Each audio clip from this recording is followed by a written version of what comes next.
In a recent episode of their podcast, A Touch More, WNBA legend Sue Bird and retired U.S. women's soccer star Megan Rapinoe discussed the pervasive issue of racism within the WNBA.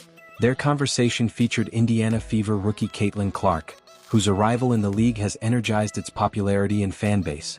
Despite her success, Clark has found herself at the center of a troubling narrative regarding racism, particularly after the Fever's playoff loss to the Connecticut Sun, during which Connecticut star Alyssa Thomas spoke out about racial comments directed at her by Fever fans.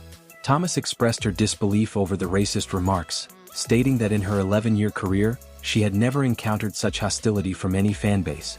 Her comments resonated widely, garnering over 3.4 million views on social media.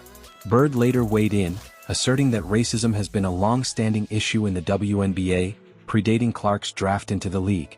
She cautioned against framing Clark as a catalyst for this racism, emphasizing that the problem has deep roots that have been ignored for far too long.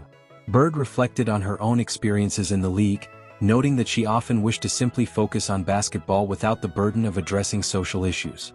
However, she recognized the necessity of standing up against racism to help advance the league's growth and identity. Bird highlighted the empowerment that comes from advocating for oneself and others, particularly emphasizing the importance of following the leadership of Black women in the fight against injustice. Having retired in 2022, Bird leaves behind a legacy as a four-time WNBA champion and one of the league's all-time greats. Her powerful words remind both players and fans that the struggle against racism in sports is ongoing and that collective action is essential for meaningful change.